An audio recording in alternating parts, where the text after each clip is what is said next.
Hi everybody, and this is a continuance of a series of embellishments that I'm making to coordinate with my vintage and more paper that I picked up for $3. And also, one of the things that I've been trying to do is I got some of these stamps at Michael's for $1. They are the Craft Smart stamps that you can get in the dollar spot. I got a bunch, like 5 or 6 of these. So I've been trying to use each of them to create some kind of embellishment with that particular stamp, so that I can use the stamps that I bought. So I'm going to show you how to use this stamp to create this little pierced heart embellishment. Okay, I don't know if you can see kind of. Let me try a brighter one. So I made some of them with the vintage paper and some of them more bright, so that I can use them on more bright type, less vintagey, more bright things. And just kind of see some of them that I've done. Okay, so this one's on craft paper. Okay, so here's how to go about doing this. The first thing you're going to need is embossing powder and a heat gun, because there's a fair bit of embossing on these. I started by stamping this stamp on Versamark, with Versamark on just plain white cardstock. I used some 110-pound white cardstock that I got at Joann Fabrics for $2. It's been a really good deal. So I stamped the little arrow. Let's see, I can show you this arrow in gold, and then I just used a marker that my sister had in her stash. It's Stampin' Up, but you could use any marker really. And I colored in the shaft with red, all the shafts with red, and then I colored the little fins differently. Some of them were dark, kind of chocolate, some of them are more light colored, and some of them are even blue, and the blue goes really well with the vintage and more paper because it has a lot of that kind of light blue in it. So I did that, and then I fussy cut them out. So I had about a dozen of these, I think. Then I took this sizzix die that my sister had. It's a really old one, sizzix hearts. You could probably pick it up off of eBay for, you know, a couple bucks. I think my sister actually got this at the thrift store for a couple bucks, because she's not a heart person, so for her to buy a heart, it would have to have been cheap. Anyway, so I cut a bunch of hearts out of vellum, just out of regular vellum. Then I took this stamp, which you can see I got at the Goodwill for $3.99. And I might have gotten even half price because, I don't know. Anyway, not more than $4. I took that stamp, and I took Blazing Red Stays On. Vellum and ink. You need to use, it's good to use Stays On vellum. You could use one of your water-based inks like your Tim Holtz Distress ink, but you're going to have to let it really dry and heat set it a lot. Vellum dries pretty fast and pretty permanently on the, or Stays On dries pretty fast and pretty permanently on the vellum. So I stamped each of my little flowers.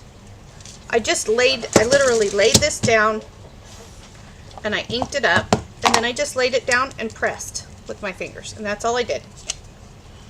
Okay, so I did that, and then I've got one that didn't get embossed. Let's see if I can find it. Shh. Here's this one. This one didn't get embossed, and that's what it looks like unembossed, and it's pretty. You could just stop there, but I just wanted a little more glimmer. A little more glimmer. Every woman wants a little more bling. So I took my Versamark pad and I laid my little heart face down and, you know, touched it. And then I used crystal transparent embossing powder. This particular one is from Stampin' Stuff. Any clear embossing powder with glitter in it is going to look the same. So I did that. And all of the little hearts started to look glossy. It also made the stamping look more pink. If you can compare, the Blazing Red is not a very pink color. Here's it without the embossing. See how it's more of a red? And with the embossing, it's more pink. and it makes the vellum a little more translucent, but it's kind of neat. I liked it. So we did that. Then I needed to figure out how to get the heart in, or the arrow through the heart so that it would look good. So I took one of my little vellum hearts like this, and I thought I want it to be at this angle, so I just laid down my little ruler and I wrote a line for the angle. And I wrote a line, and then I measured the widest part of the little thing, and it was about 1/2 inch, just under 1/2 inch. So I then took this ruler, and if you don't have one of these kind of quilter type rulers, they're very cheap. You find them in the quilting section, and they're wonderful because they measure both directions. So then I took my line, and then I put that line on the 1/2 inch mark, and I created another line right there. And you can kind of see my lines can you see my lines that are 1/2 inch apart? You see them? Just a pencil line. And then I made slits that were 1 inch apart, and that's where these two are. But when I put when I tested it, and I tested it right on this one, the 1/2 inch to me didn't look that good. It covered up too much of the arrow. So then I redid it. I moved in a little bit, and I created them to be, or the inch was too wide. So I made the little, I made them a 1/2 inch, and then I used my X-Acto knife and just kind of widened them. So this became a template for cutting the slits in all the hearts. So then I take my little heart, and I take my little cutting mat, and I lay my heart face down, and then I put my template, and depending on which direction you want the heart to go, it's going to go the opposite of what you're doing it, because I've got the heart laid face down, but you could do it face up if you don't want to do all that thinking. But I just kept, every other one I flipped it over so that I got arrows that went different directions. They didn't all go the same direction, see? So here I just did this. I just laid it down on top of that heart, and then I just, right in that hole, I just cut the slits, literally, just like that. Pretty easy. And they don't have to be super perfect, because actually they just kind of, because of the embossing, they kind of just drift away. And then you push your little arrow through the heart, and there it is. And you just kind of, you can slide it around, because those slits are 1/2 inch, so you can kind of slide it around, figure out where you want to do it till you're happy. And then I always use hot glue, because I like it to be fast. So I just put a touch of hot glue on the arrowhead under there, and I pinch it, and then I put a touch of hot glue on the feather part, and I pinch it, and then that secures the arrow in this.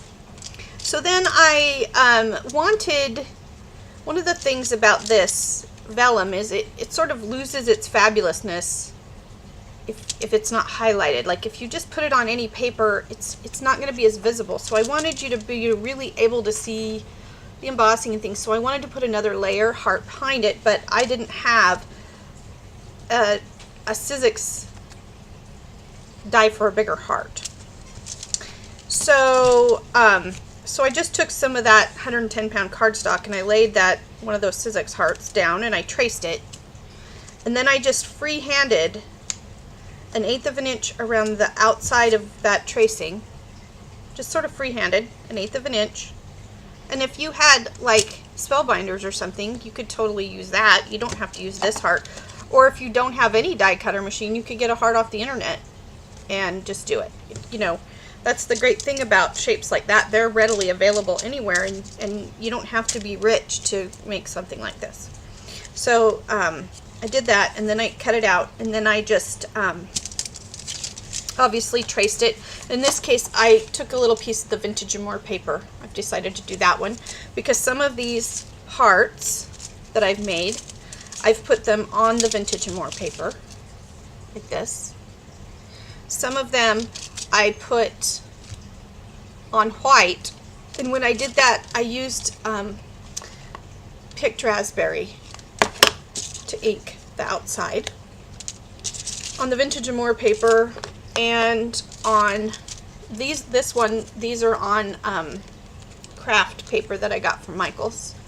It's really thin. The craft paper from Michaels is super thin. Or maybe this was Joanne. Anyway, it's really, really thin. But I put it on there, and with those two, I use the Vintage Photo, which is my go-to. Yeah, I love Vintage Photo. So I'm going to go ahead and ink this one with Vintage Photo. Just a little bit of inking around the edge. I love inking. I know that that's not as popular as it used to be, but I just think it really adds dimension. And it covers up any little boo-boos, especially when you're hand cutting. It tends to kind of de-emphasize any little boo-boos you might make or whatever. So I inked it. And then when you're going to go to put these on, because that's vellum, you don't want to just smear glue everywhere. You're going to want to put your glue right on the back of the arrow. And then that's it. Just like that. And not anywhere else. So there's glue only on the back of the arrow, and then you just place it down. And then there it is. And, you know, they could go further. You could put little sayings or whatever on here if you had some. But that's probably all the further these are going to go at this point. Just like that. So there they are. A bunch of pierced heart. I have many pierced heart embellishment. Shh. All right. There you go. Thanks. Have a good day.